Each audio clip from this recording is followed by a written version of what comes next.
Okay, good evening, everyone. Okay,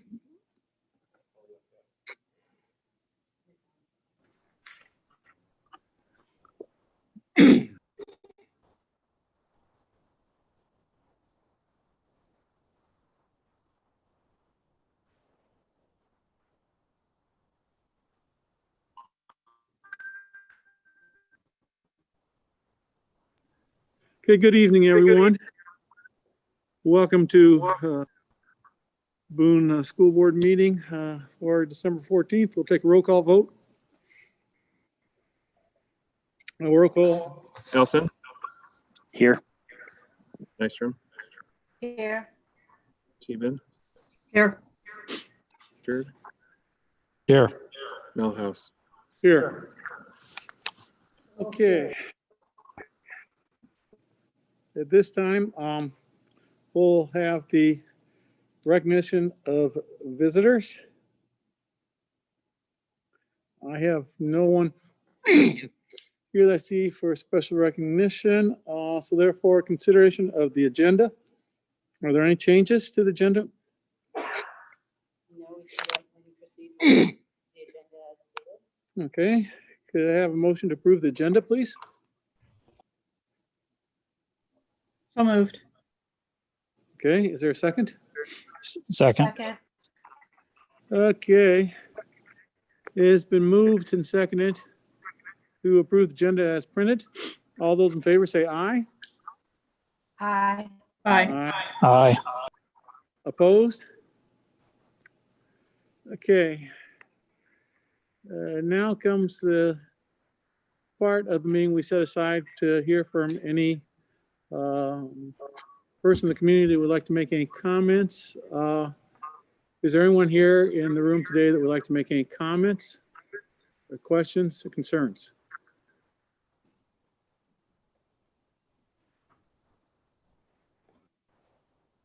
And I'm looking on here. Everyone I see on the online here appears to be related to the meeting. So hearing no, hearing from delegations, now the routine business. I'll entertain a motion to approve routine business. I move to approve routine business except for in the current bills, a bill for Boone County Family Medicine for $154.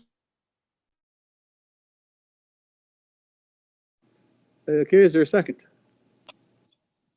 Second. Okay, it's been moved. It's been moved by Mr. Stevens, seconded by Mr. Pritchard to approve the routine business agenda as printed, except for removal of a bill at Boone County Hospital for $154. Is there any discussion?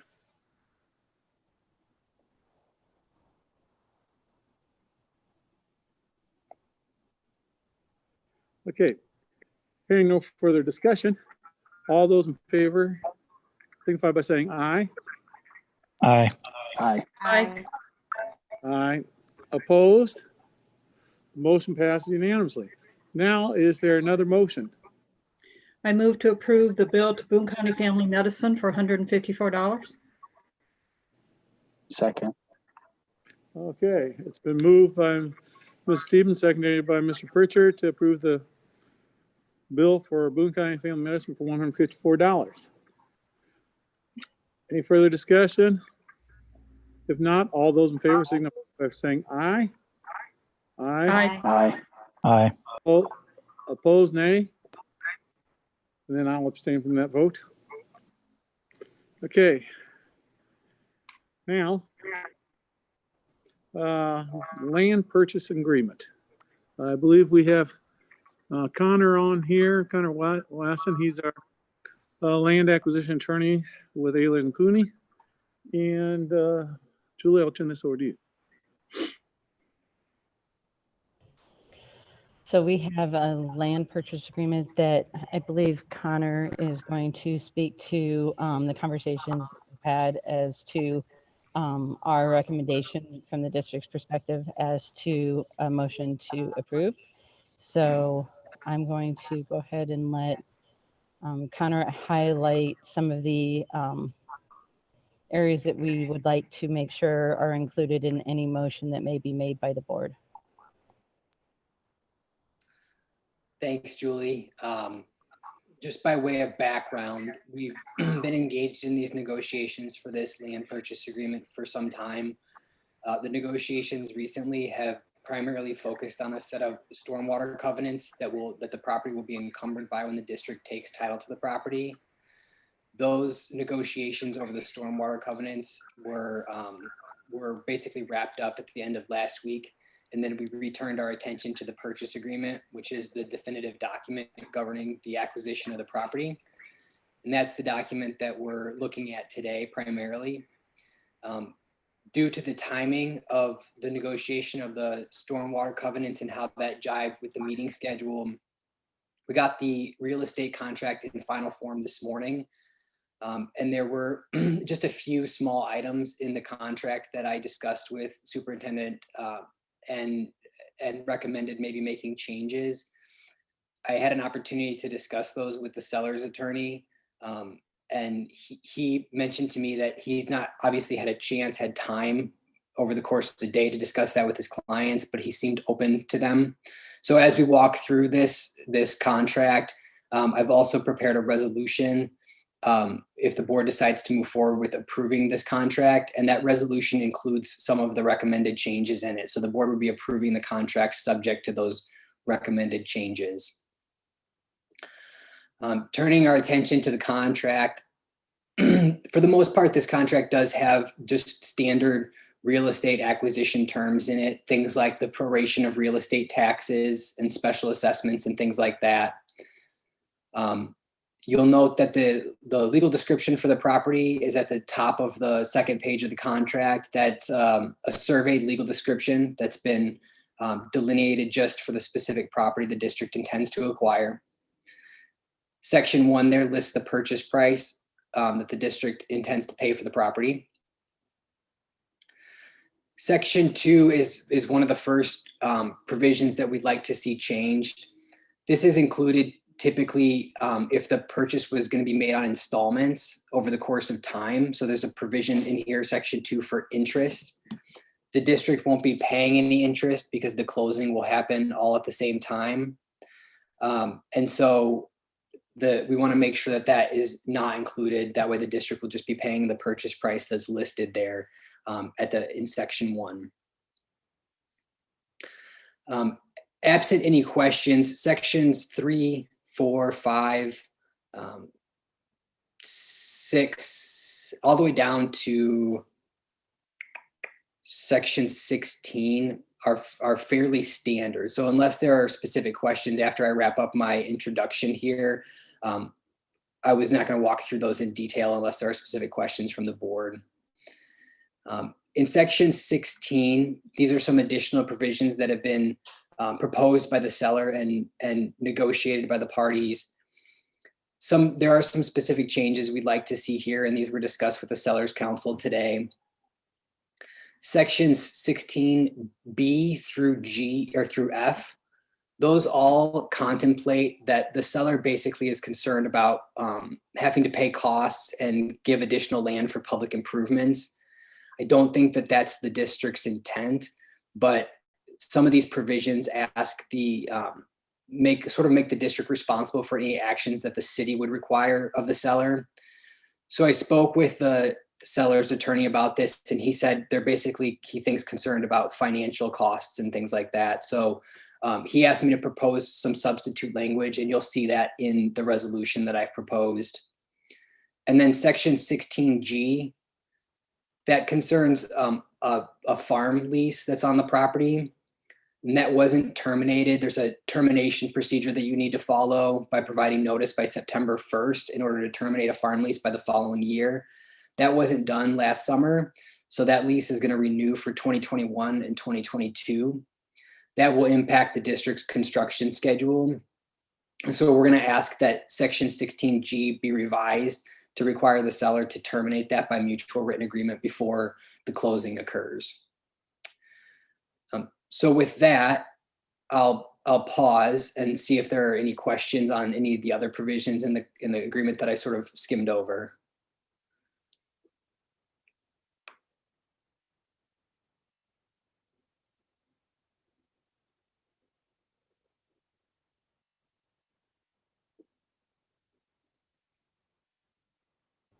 Any I questions have from a anyone? question. Yeah, for you, Brian, and for Jeremy. Have you discussed this 16G? Did you just find out about it too? 16G, we just discovered that today. I knew that the rent, there had been a contract signed at some point because with agricultural loans, Connor, you can correct me if I'm wrong, I believe it's by September 30th for the following agricultural year, you have to have a lease approved. And so I knew there had been a lease and I was not aware that it had not been terminated until today. I think it was kind of a small oversight on everyone as we were working on so many of these big issues that that small thing got accidentally overlooked. I'm not overly worried about it, to be honest with you. It's just a little detail that we got to get ironed out. Pam, we were primarily focused on the covenants, focusing on stormwater and things like that, and that kind of spanned this time frame where these leases are renewed. But when you talk about the acres that are in question here compared to the acres that the tenants of the land farm, not a big deal overall. I don't anticipate there being any problems there. It's not like someone farms 1,000 acres and we're taking 500 away from them. So it's kind of small potatoes in that manner. And I know the farmers a little bit, and I don't think that'll be an issue for us or for the sellers to work out with who's renting the land. So compared to some of the things that we've worked through, I think this is pretty minor overall. Okay, I just hoped it didn't slow down construction. I don't think we'll slow down some construction at all. I think we'll be able to get this cleared up. The actual construction,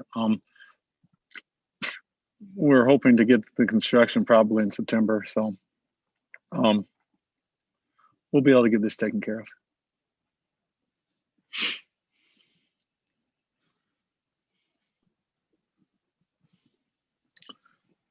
Any other questions?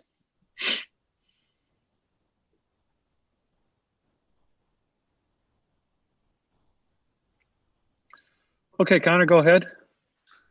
So then if you turn your attention to the resolution, I'm not sure if all of you have a copy of that in front of you. But the resolution that we provided, basically this resolution has a few different sections.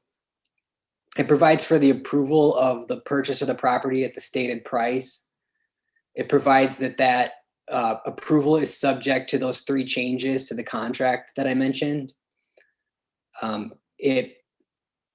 It provides that once those changes are made, the board president and secretary can sign the contract, and then it allows the president, secretary, superintendent, and administrative officials of the district to go ahead and take any actions to bring this to closing that need to be taken.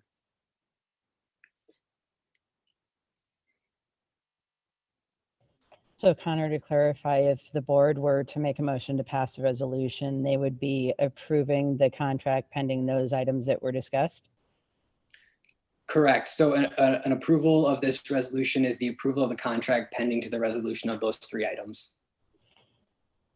So the idea behind that, everyone, is that if you find this contract satisfactory, pending those items that were outlined, approving the resolution will allow us to move forward as soon as the seller's counsel will be able to have those conversations with his clients, and we won't have to have another meeting and delay even further. So that would be the purpose of this resolution. Okay, any further questions from members of the board?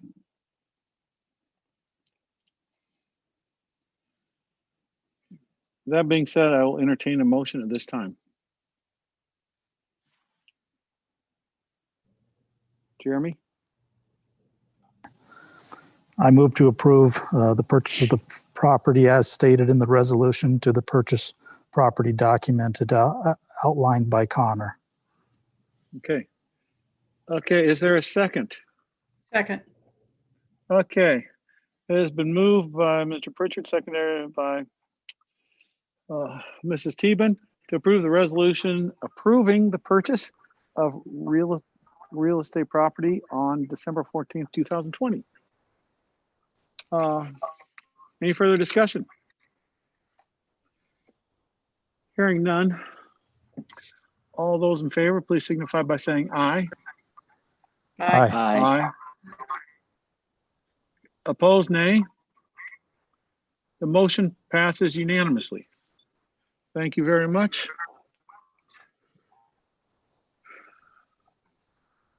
Sorry, folks, I didn't print off the agenda, so I'm having to look at the agenda off my iPhone.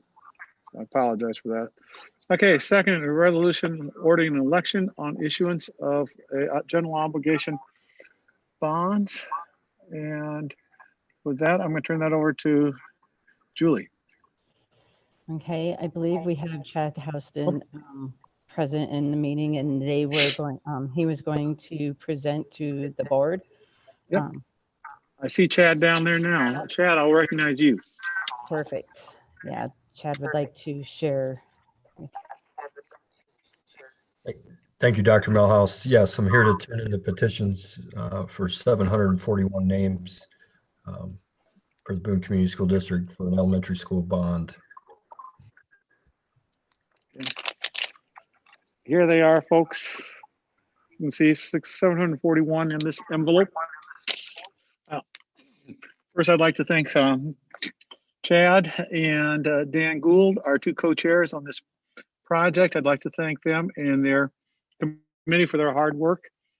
We were required to get approximately 490 signatures, and they've gone well above this by another 50%. I think that shows the support in the community for this bond referendum.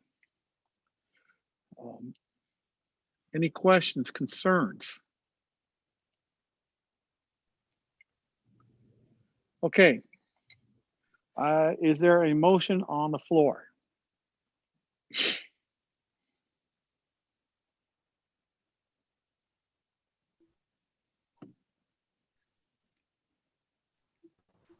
I'll move to accept the bond resolution ordering the election for the building of the school. Okay. Or the general obligation bonds. Okay, is there a second? I'll second. Okay. Okay, it's been moved and seconded to approve resolution ordering an election on the issuance of $23 million general obligation school bonds. Is there any further discussion? Could you clarify, just for those people that are watching, what this would mean for them if it was passed or what's happening? Okay, yes. What this will mean is this is a call for a vote. The vote will happen on March 3rd, which is one of 3 days next March 2nd, or March 2nd, I'm sorry, which is one of 3 days next year the school can run a general obligation school bond issue. Should this bond pass, then it will authorize the school district to spend up to $23 million of general obligation bonds to build a new pre-K lower elementary facility on the southeast edge of Boone on property that was just purchased earlier tonight. Now, with this, because of our way we've been handling the finances the last few years, thanks to Mr. Lewis and his predecessor, we will be issuing these general obligation bonds with no tax increase. I repeat, no tax increase.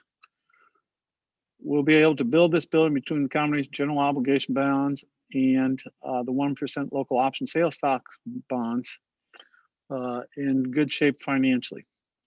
So that will be next March. And should that happen, we would then initiate a process that would hopefully we'd be breaking dirt sometime in September or October to remove dirt and then start putting steel and concrete up in early 2022 with the date of occupation being August of 2023. That's Thank kind you, of the Brian. 30-second nutshell.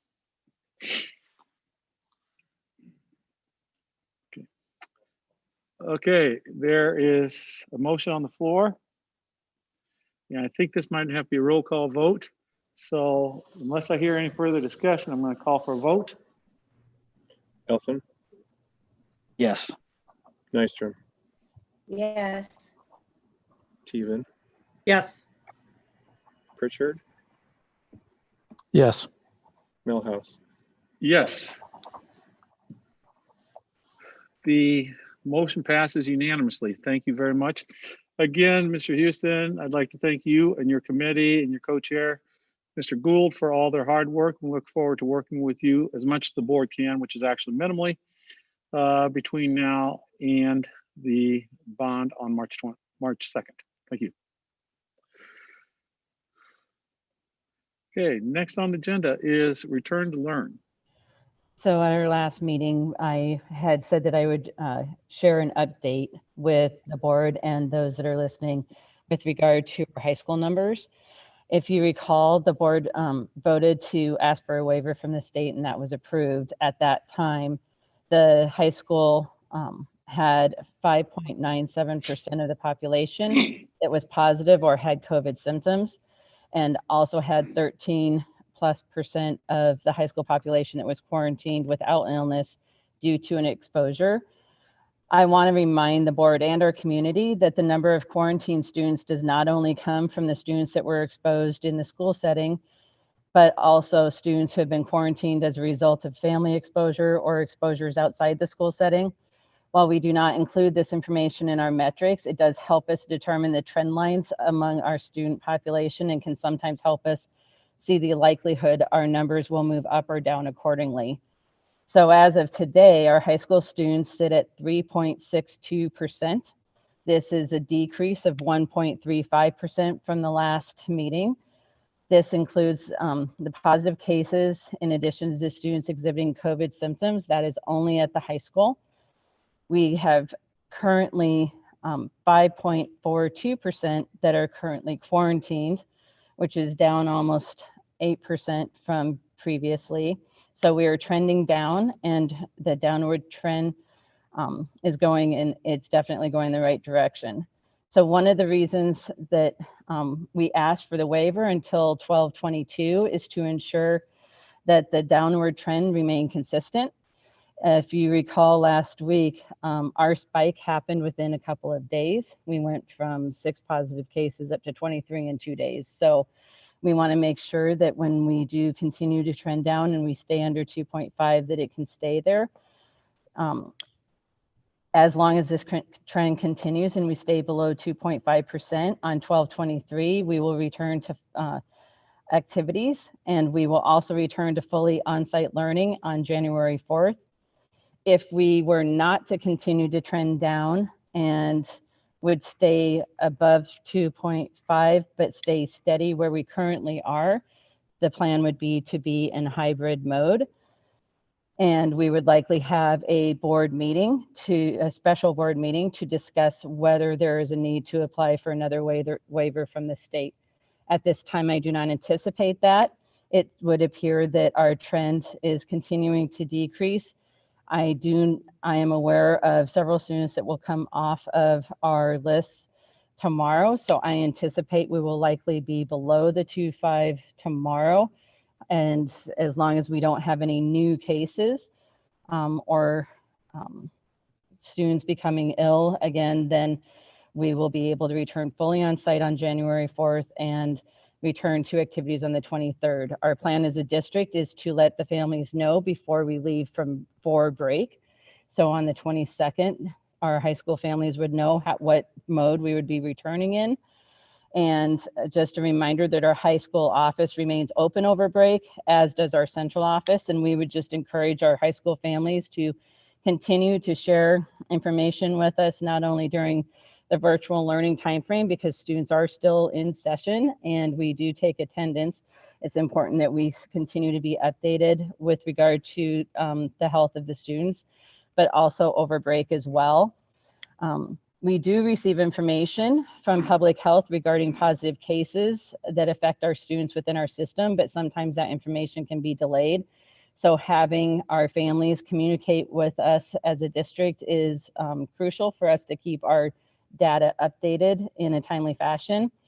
And we just encourage people to continue as we are within the school setting in wearing masks, socially distancing from those outside of our households, and washing our hands so that we can continue to have this positive downward trend within our district. So that is an update to where we currently are. I think that it's positive news. I'm happy to see the downward trend after having that unexpected spike occur for us last week.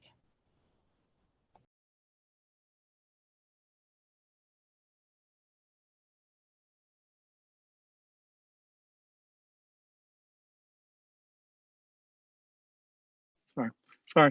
Thank you very much, Ms. Trooper, for that update. I'll just put on my public health hat for a couple seconds here and remind people that Thanksgiving holiday, we came out of this and we kind of hurt a little bit, especially the high school level. Let's not have that happen again. Coming off Christmas vacation, let's all make sure we do some practice good social distancing, masking, limiting our family contacts, our contacts with our friends. And we're going to be with them. Make sure it's small groups, keeping your masks on at all times. You're going to be within 6 feet, or else we're going to be back to the same way come early January. I don't want to do that. The board does not want to do that. None of the principals or administrators want to do that. So let's play it safe over Christmas vacation so we can get through this until we can all get the vaccine later in the second semester. With that being said, we're going to move on in the agenda to the virtual snow days. So there has been a lot of talk across the state about virtual snow days. When the legislature changed the law to allow for virtual learning on snow days, some districts have chosen to utilize that flexibility and some have not. And I don't believe that we here at Boone have had that conversation. So I wanted to have that tonight. As we met as an administrative team, and then we also did solicit some feedback from the SIAC committee recently last week. There are some items that play into whether we would like to participate in virtual snow days or not that I think I want to make sure every board member is aware of and would like some guidance from the board as to how they would like our district to proceed as the winter months are upon us. So there are 3 areas in which the virtual snow days can provide some challenge. One is timing. The snow days don't always allow for us to have the time to ensure that all of our students would have the devices or the materials necessary to have a virtual snow day. So if we know there's a blizzard coming and we know there's snow, that is not as problematic as if the snow starts unexpectedly at 3 in the morning and we find ourselves in a foot of snow or more in the morning of. So timing is one thing that we would want to have advance notice for any kind of virtual days so that we could ensure our students had their devices and materials that were necessary. Some concern around connectivity, not just the connectivity that we are challenged by even now before there are storms, but those of you, I think there's probably not any one of us that haven't experienced some connectivity issues if there's a storm of any kind in the area. So just if we're in the midst of a blizzard, the ability for students to be able to access internet services, a little concerned about that, as well as supervision for learning, especially for our elementary students and maybe some of our middle school students. Oftentimes for snow days, older siblings watch younger siblings. And if we were all learning virtually, the opportunity for the older students to also assist the younger students would be very difficult. And so those are some of the challenges that we think come from it. That being said, we like the idea of being able to utilize a virtual snow day but I think we would like some parameters as to when we would want to utilize them, if the opportunity arises. So with that, I would open up to the board for further conversation or discussion, and any questions you have for myself and the admin team regarding virtual snow days. Julie, I have a question. Who will be delivering instruction if the weather is so bad we can't go to school and teachers can't make it to school? So the school districts that are utilizing virtual snow days, the teachers would be delivering the instruction from their homes. Okay.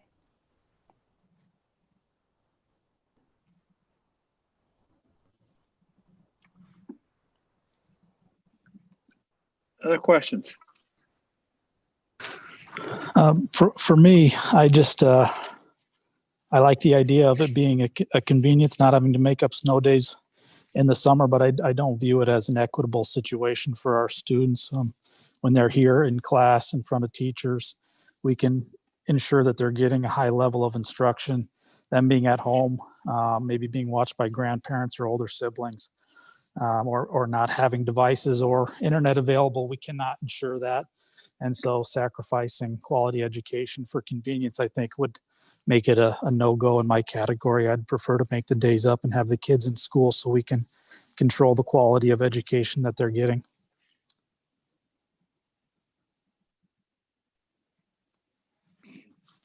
Okay, other comments?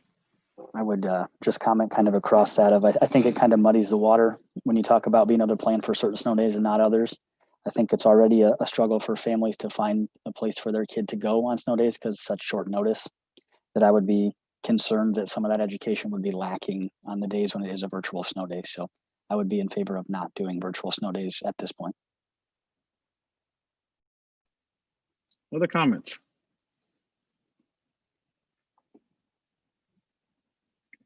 My other concern I would have is, if someone lives out in the country, is sometimes internet connections, especially if you're using satellite services and some others, or if you get power outage issues, if you've got ice on power lines, that could be an issue. So while you might think it's all the kids are going to have internet connections, there might be some electronic problems just because caused by the snowstorm itself. So this is probably a little bit easier in your urban and suburban school districts where they don't have to worry about those power outages quite as often. I have another question relating to the instruction and consistency and quality. If, are teachers going to be prepared at the drop of a hat to go online, and is this going to require more in-service for them? Is there going to be a set dynamic in place that they can turn to? Because I think that would be just as difficult for instructors to get up and get going at a regular time, and change everything around to electronic instruction. As much as Maybe I they're do not, ready for it. I don't know. as much as I do not want to go further into the summer, if at all possible, I also think teachers would absolutely celebrate to have a day with no instruction if we had a snow day. So, just like the kids celebrate not having to do anything and being able to go play in the snow or do nothing, I think the teachers would too. So I guess the administration, what do you feel about that? So I think in our conversation, what the very things that you've discussed are the very things that we were concerned about. We like the idea of being able to not have to make up snow days, but the concerns around timing is a big one, honestly, from my perspective personally. Snow never comes as predictably as we'd like. So it would almost have to be a call, for example, say our Saturday snow would have been on a Friday. I would have wanted to have been able to tell everyone Thursday early that Friday we'd be learning remotely, and people would just know that. And if the snow never came, they'd have to be okay with learning remotely. Like, it would not be able to be something that would be turned on a dime, so to speak. I think we do have staff that would appreciate the opportunity to try it, but I think there are some challenges. So that's why I wanted to have this conversation at the board table to decide how we wanted to proceed.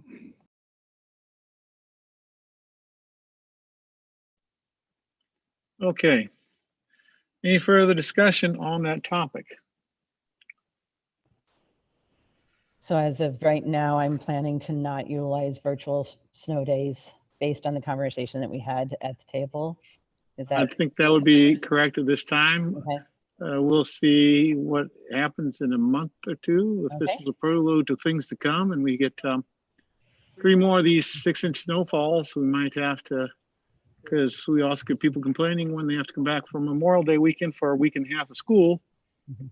to make up all the snow days. So Okay, I will say that that was part of our conversation. If we had a snowmageddon year like we did a couple of years ago, where people were missing almost double-digit days, that we would probably change our stance on that opportunity. So I appreciate the feedback. we may be talking about this in January again, folks. I think right now, to get us through until the January meeting, we're going to try to avoid them. So that being said, we're going to go to the SPRC increased open enrollment out modification. Ms. Trupa, can you explain that to everyone? So the state offers districts an opportunity to regain some funding for students that are open enrolled out of the district that were not open enrolled out the previous year. So in looking at that list, the list of students that we have tend to be kindergarten students or students that moved into our district but wanted to stay with the district that they had originated with. So they're by and far not students that have been attending Boone that suddenly decided to open and roll out. They tended to be students that did not have a connection with our community but had moved into the area, or students that had chosen to open and roll out at the kindergarten level.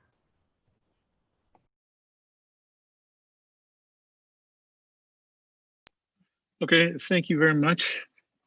And now I will entertain a motion on the SPRC open enrollment. So moved. Who was that? So you moved. Okay, so Mr. Elfin moved to apply for the modified allowable growth of a total of $202,960. Is there a second? Second. Okay. Okay, it's been moved by Mr. Elfin, secondary by Ms. Stephen to move to apply for a modified allowable growth for open enrollment out of $202,960. Is there any questions? Discussion? Hearing no further discussion. All in favor, please signify by saying aye. Aye. Aye. Aye. Opposed, nay. Aye. Was that just a late vote? Yes. Just delayed, yes. I couldn't get my mute off fast enough. Okay. Okay, then the motion passes unanimously. Next is the longer learning MOU. So this is an MOU with Longer Learning, which is essentially through the AEA Online.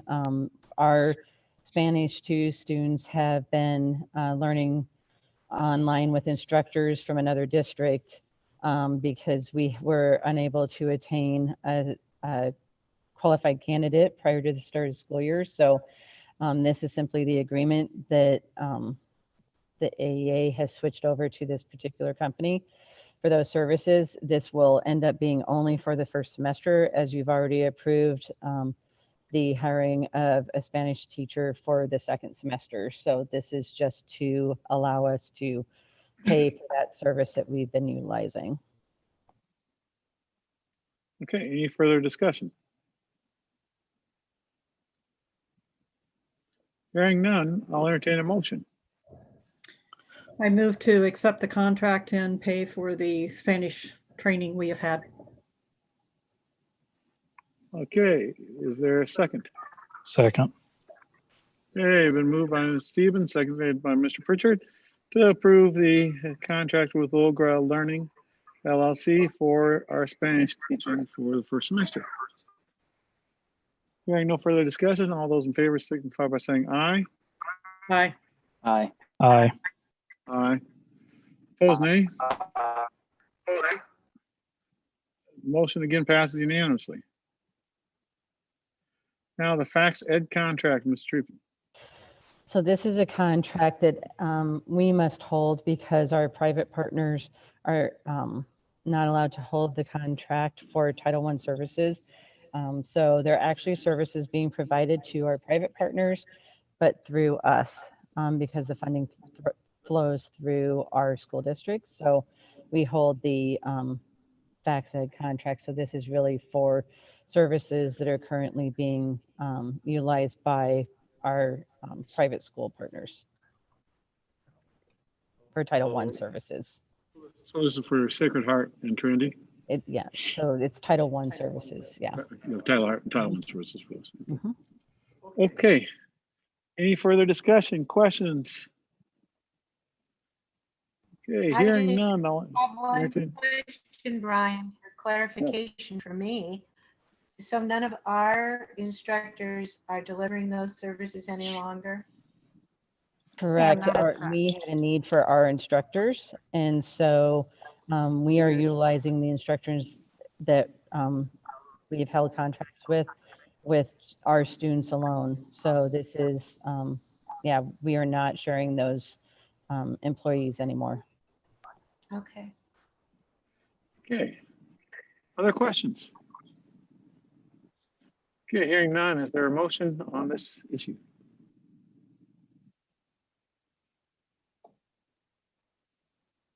I move to accept the Title I fax contract. Okay, is there a second? I'll second. Okay, it's been moved by Mr. Stevens, seconded by Dr. Nystrom to approve the Title I Boone Fax Ed contract as published. Any other questions? Hearing none, all those in favor signify by saying aye. Aye. Aye. Aye. Aye. Opposed, nay? Motion passes unanimously. Okay, next, our ACT test report. Yes, so every year we do report to the board regarding our ACT testing, and I'm going to turn it over to Dr. Janes to present this portion of the meeting. All right, so it's attached on board docs. Is that sufficient or since it? Okay, good.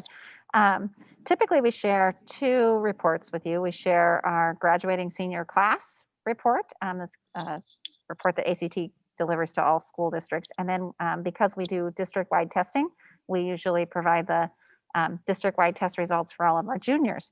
This, as you know, is a very unique year. Therefore, we do not have the graduating senior report from the class of 2020 yet. So that can be forthcoming. But we do have the district-wide testing for students who should have tested as juniors. They were to test March 24th. As you know, they did not test March 24th, and we still wanted that class of students to have the opportunity. And so we moved our ACT test to fall and allowed that class to test as seniors in fall. And so all students in what will be the graduating class of 2021 took that test in October. That makes the data a little bit unique because students had the rest of their spring semester to do some more learning. And we always talk about some of the things that they learn in those junior level classes that if they retake the test as seniors, they've finished those classes and had a chance to take a portion of more classes as seniors. That said, what they finished in spring was unique, and you know that as well. So take it for what it is. I think that's an important piece to point out when we look at our 5-year trends in our class data. we see that this particular class of students did a little bit better than the class before them, but each class is unique and has a unique makeup of students. So we look for trends across the data, but we know it's different kids in different groups. And this one in particular just took that assessment under different circumstances. With that though, we appreciate that our students not only have the opportunity to all take that ACT test, which is an opportunity I don't think, well, I know not very many districts offer, and that it's an opportunity that some students may not take without that district support. But also it gives us some benchmark data for how we're doing as a district. And I think it's important as we begin our process of outlining our portrait of a graduate, and we're having those discussions with various stakeholder groups, that we kind of use this as one piece of benchmark data for us as far as the knowledge that our students have to be post-secondary ready. And so ACT sets what they consider readiness benchmarks. And we did some number crunching to present those for you as kind of a baseline for us as we start that portrait of a graduate work to say, you know, we want our students to leave us with every opportunity possible, whether they choose to go to the military, to an apprenticeship, right to work, or to college. We want to open every door that we can. And so we'd like to see more of our students meeting those readiness benchmarks so that indeed every door may be open that they want to pursue. The benchmarks that ACT sets for those are kind of laid out there for you. And they just mean that students who achieve that score on the ACT, it is just one test, but if the students who achieve that statistically have a 50% chance of attaining a B or higher in a college level correlated course, or a 75% chance of obtaining a C. And so we've kind of broken that down by subject area for you so you can see our baselines. And that's data that I think we will want to watch and continue to use as a measurement for us as we do our portrait of a graduate process. Again, this year's data is unique. I don't know that we'll test a group of seniors in the fall again, but it's a good starting place for us.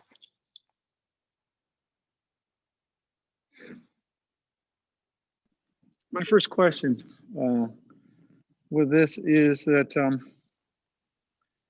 since we tested in the fall, their senior year, are those test scores,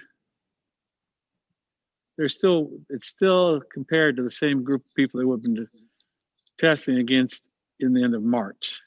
So Yes. The fact that we're about a half point up on 2/10 to a half point, a little bit over, depending, up actually 9/10 on one of these above, could mean we're doing a great job, or could mean the fact that hey, they've had another couple months of studying, even though granted some of that was online last spring, which means our online must have been working some, which is encouraging. Those are all takeaways we can take from the data. I mean, I can't track for sure what it is, right? Is it an encouragement of our program? I'd like to think so. Is it the kids had some more time with us? That could be it too. Is it just a unique particular group of students compared to the students that were in the class before them? We don't necessarily have that. And talking with Mrs. Treppa earlier today, we kind of have a data void with some of these groups of students moving through our system because of the pandemic and because our statewide assessment shifted. And so we had a new Iowa assessment just for 1 year, and then we had a pandemic year without that data, and now we're coming back again. So it's hard to track and say, you know, are there particular groups of our students who, you know, were just typically outperforming other groups? But we like data that goes up. And again, I think it's important for us to take a closer look. Teacher teams at the high school will take a closer look at this data that breaks it down into different areas within English, math, and science, and what are those strengths, and they can look at those, and they can look at trends across several school years. So we have that data to share with our PLC collaborative teams, and that's where the real work really begins, is how do we support all of our students, but then how do we continue to improve in that? The other thing one has to remember for newer board members is the fact that Boone is one of only 10 or 15 schools in the state of Iowa that gives their tests to all their members of the junior class. 13. 13. Thank you very much. So that our scores, if you compare them to the rest of the state on a normal level, may look a little bit lower, but then we have to go back and look at either a top 50 or top 75%, and then we actually fare and compare very well. So for those of you who are statistician nuts and want to go taking a look at all that, those are just a couple little things that we don't have in here this year because this data is so unique that there's only so much we can add, make to this this year, but for future reference or if you're looking back. Board members, questions, comments? That's an interesting point, Dr. Melhouse. Something that I've always wondered about was I wish we could see the students' ACT scores that required an ACT to be successful in whatever their goals were, like attending college. If a student's going to come work for me at Pritchard Brothers, ACT is not necessary for his goal or her goal. Whereas if you want to get into the University of Iowa or any college, it probably is more important. It'd be interesting to see how we met those benchmark for the students that were motivated to take the ACT and required that to meet their goals versus students that are taking it because the school's making them. I know that it'd be difficult to sort that out, but it'd be really interesting to see how the numbers shifted there. Actually, that data is data that ACT can provide to us. And typically we do a pre-testing session with our students as juniors. They all sit in the auditorium and we help them work through a survey where they kind of indicate what are they planning to do, what majors are they interested in, what colleges do they want to go to, and where do they want to send their scores. And then they take the test. And when we get those results by taking the district-wide assessment, that's an added bonus that we receive in some of the data because we took it this fall. And we were under a time crunch to have the kids take that. Usually we set aside a day that's ACT day in the spring, and the kids all have a little bit of different schedule, but we were just trying to get the seniors this opportunity. We eliminated some of those pre-test surveys. Most of the students had already kind of chosen and selected what they think they want to do by that time, and some of the survey questions weren't as relevant versus the learning time we'd be taking them away from them in the classroom to do that portion. But in future years, that's definitely data that we have and can provide and continue to use with our teams. Is the ACT still weighted heavily by colleges like it used to be? I mean, I think when I went to UNI, you only needed to get like a 17 to get in, and now the scores seem like the benchmark scores are quite a bit higher. Is it still something colleges are looking at like they used to? The Regent universities use that as a part of their overall, they call it Regents Admittance Index. And so they look at GPA. They can calculate it with or without class rank because some districts use class rank and some do not. They include ACT, and then they also include how many core classes students are taking. So they say, a way to up your score for admission is perhaps to have a higher ACT score, but also an easier within your control, perhaps way to raise that score is to take more core classes. So students who are thinking they're 4-year college bound, we encourage them to take a full 4 years of science, 4 years of math, even though those aren't graduation requirements for us, because that helps to improve their admissibility scores and just helps prepare them for college. So it's somewhat weighed, but it's not necessarily the only factor. And I guess I can't speak on behalf of the private colleges. They all each kind of do that a little bit differently. And it really depends on where a student's looking to go and what that university uses. But the in-state schools use it as just one factor in addition to, a whole broad measure of what the student is taking and doing to prepare for college. I can just state going along there is that the private schools are going away from it more. I'm alumni of Luther College, and in the alumni lecture I get there, they're starting to put less emphasis on it. And I have a daughter attending Grinnell College, and so I get information there too. And Grinnell has given the option of kids not having to take the ACT or the SATs and still being able to apply. So I think some of the private schools are indeed going away from it, looking at other issues and other portfolios, I think probably the best way to put it, of these kids. So ACT probably is not going to, I'm not sure it's going to have quite as much bearing 5 years from now that is. Now, if they keep heading down this trend, but it's still helpful for us to try to gauge where we are from an academic standpoint. How about the one thing I want to ask you, Ms. James, is what about the percent of our kids ready, those boxes? How do those compare to previous years, or is that a new thing that we've got on there this year? I can't remember. Typically, we have that information for the graduating seniors. I had to kind of hand pull it out of this data to find it, so I can't tell you. And again, comparing this data taken in the fall to how we usually do it in the spring, and then also how those graduating seniors do when some come back and retake the test is a little bit of an odd comparison. But I'd say it's fairly similar to what we've seen. In some of the trends, there are certain subject areas that are a little higher, certain subject areas that are a little lower. But without having them side by side to really compare, I'd say it's comparable. And I can't tell you for sure if there's major growth or if it's an anomaly of this particular class had some stronger students in math compared to another class or that type of thing. But for the most part, I think it's fairly similar to what we have seen in the past 3 or 4 years. Okay, thank you very much. Any other questions from any other board members?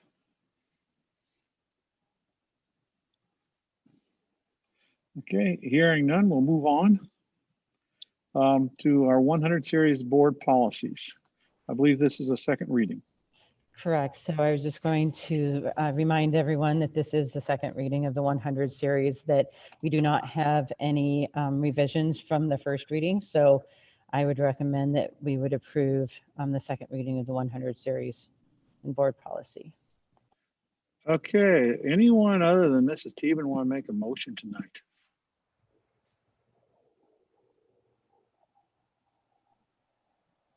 I would motion to approve the second reading of the 100 series board policies.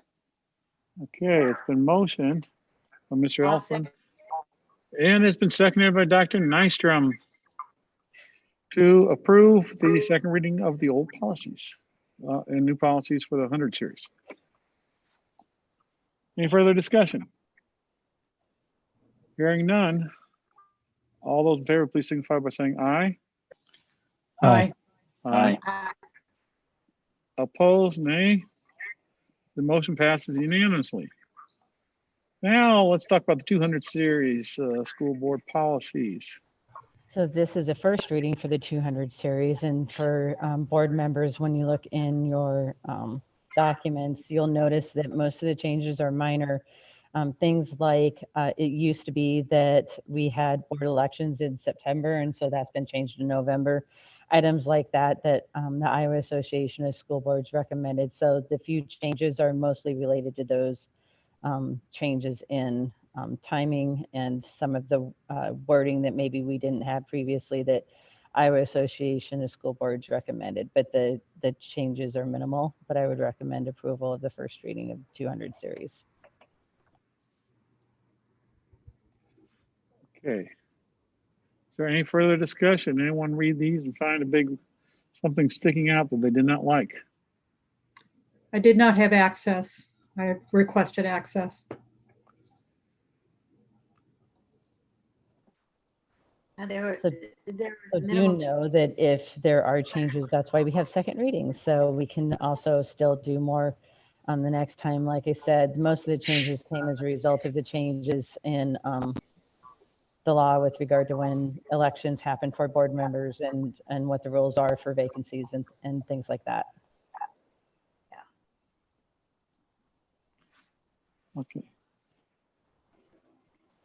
Again, there's no further discussion. Anyone other than Mrs. Teben want to make a motion tonight? Oh, I'll move that we accept the first reading of the 200 series. Okay, is there a second? Second. Okay, it's moved by Dr. Nystrom, secondary by Mr. Pritchard to approve the first reading of the 200 series board policies. Any further discussions? Hearing none, all those in favor signify by saying aye. Aye. Aye. Aye. Opposed, nay. The motion passes unanimously. Now, public hearing for the 2020-2021 school year calendar. So we need to have a motion to set a public hearing for our actually the 21-22 school year. Correct, yeah. So it would be to have a public hearing on Monday, January 11th at 6:30 for the calendar options in 2021 and 2022. And then at that January meeting, I will explain the calendar options that we'll put before the board and kind of the process that we've gone through in providing those options for approval. But we need to have a public hearing prior to the conversation. So I'd recommend that we set the hearing for 6:30 on Monday, January 11th. Okay. Questions, concerns? Hearing none, do I hear a motion here?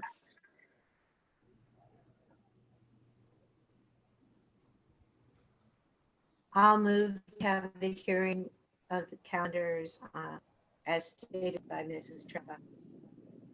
Okay, is there a second? Second. Okay, it's been seconded.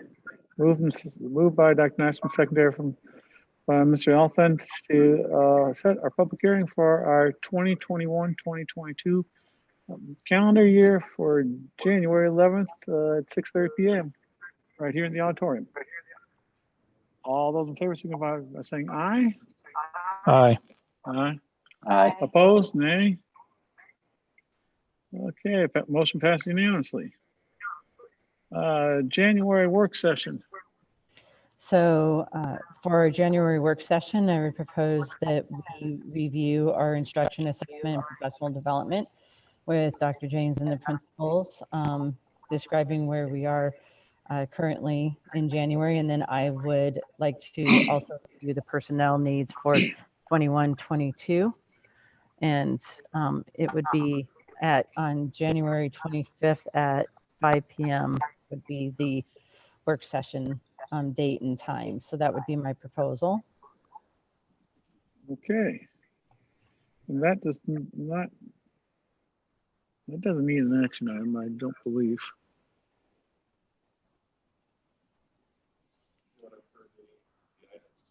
Do we have to approve the items? Okay. Any discussion on what items we'd like to discuss? Anyone have any other things they'd like to be discussing at this work session next month?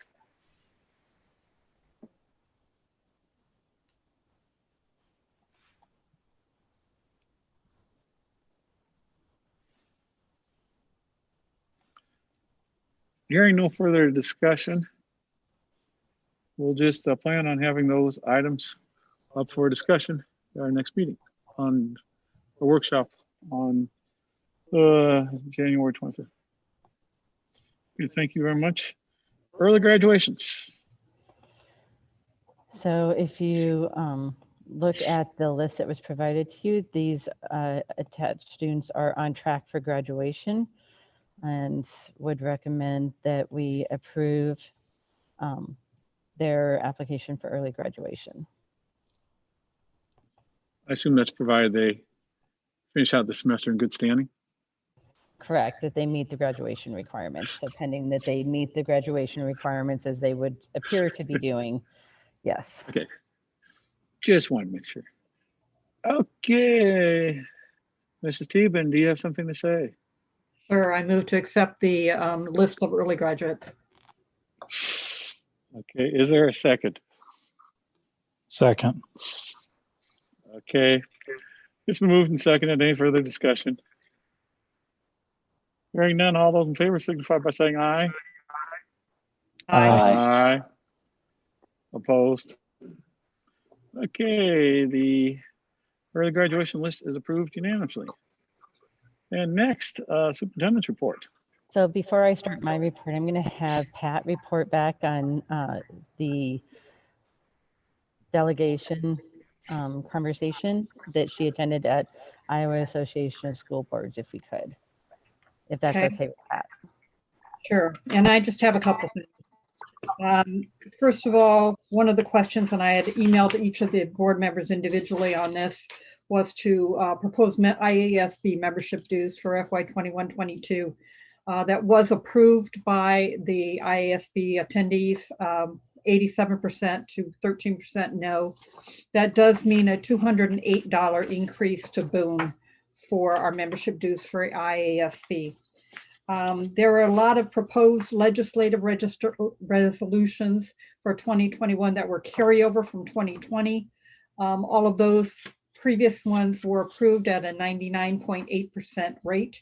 Those included research-based initiatives, standards and accountability, support for early preschool, early literacy, support for English language learners, special education support the authority of local school boards to determine school calendar, some things on educator quality, market competitive wages, benefits, teacher recruitment, licensure, Many of these were just carryover: staff reductions, labor employment laws, fiscal responsibility and stewardship, which included supporting a school foundation formula, supplemental state aid, property taxes, bond issues, special tax levy, tax base, franchise fee, unfunded mandates, and governance on elections and homeschooling. And if you want more information on each of those, I'd be happy to give those each to you.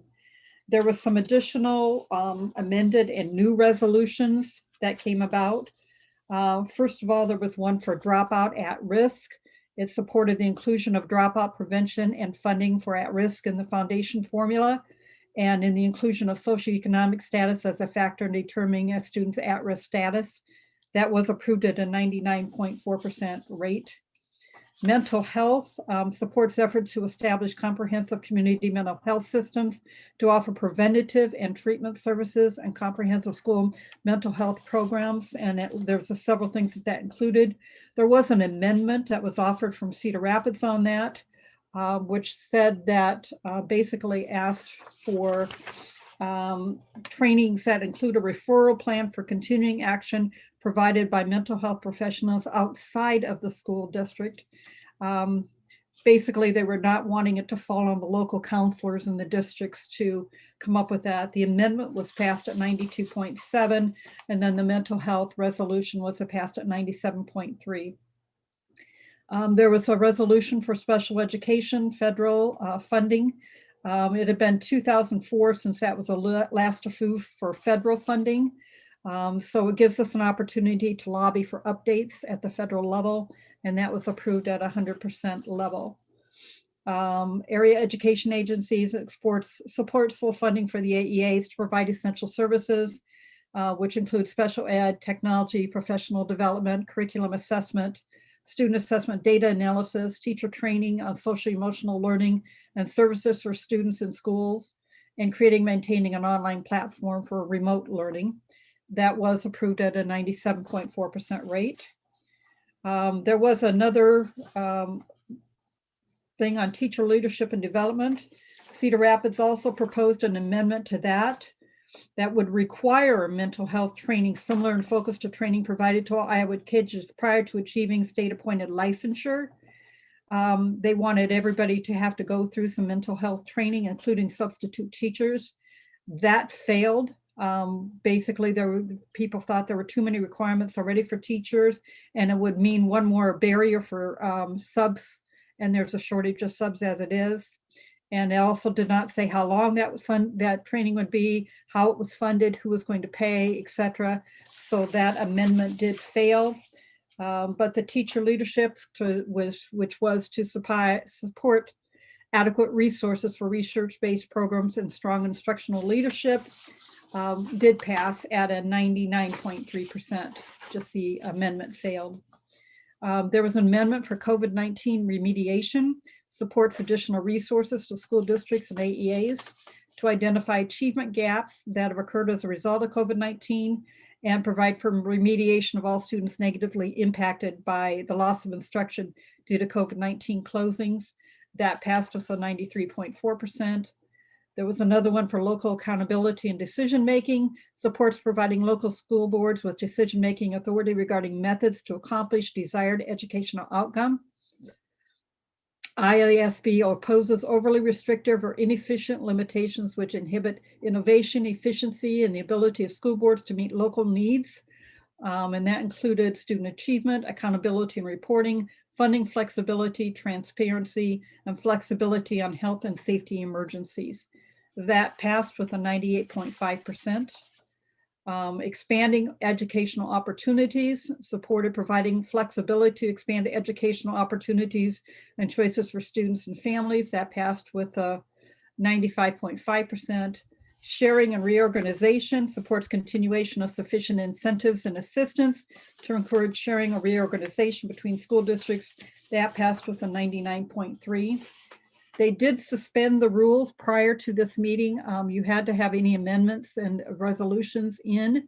They suspended the rules to add one other resolution, which was a budget guarantee due to declining enrollments. It supports increasing the budget guarantee amount to 3% to provide additional stability to school districts with declining enrollment.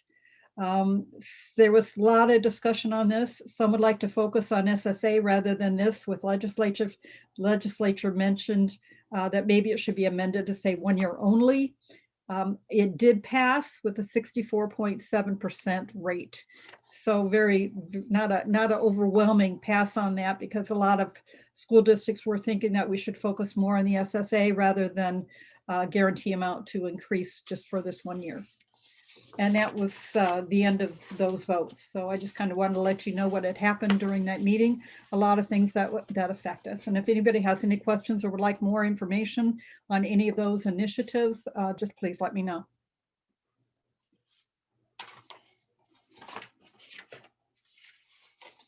Thank you very much for that Yeah. report, Pat. No, I just have one thing to share with you. For all of you, I gave you a book called Schools Cannot Do It Alone by Jamie Vollmer. The reason for that is the Heartland AEA purchased these materials for every school district in the AEA. Jamie Vollmer is a former attorney who has become a strong proponent of public schools and has developed materials to help stakeholders better understand the work that occurs in public schools, and provides, this particular book is supposed to provide the reader with ideas on how to communicate the needs of public schools and how to build trust, understanding, and support.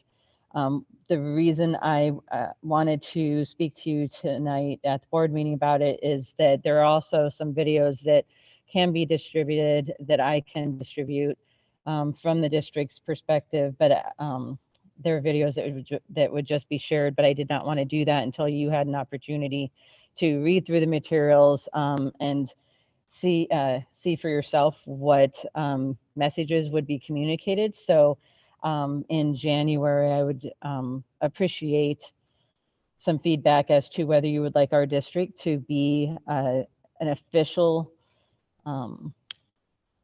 district that is joining Schools Cannot Do It Alone, or if you would prefer that we remain public schools advocates on our own. I just would like to know if you'd like us to utilize these services or not. They are free of charge because Heartland AEA purchased them, but I just think that you need an opportunity to view them before we make a decision like that.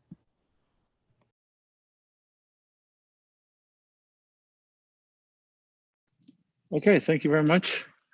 Anything else to report? It sounds like things are going pretty well. With that, it's going to end this part of the meeting. We have an executive session after this. So let's take a couple-minute break here, and then we'll do our executive session and be done. Thank you very much, everyone, for coming today. Have a good holiday season. Stay safe out there, and we'll see you folks in 4 weeks' time.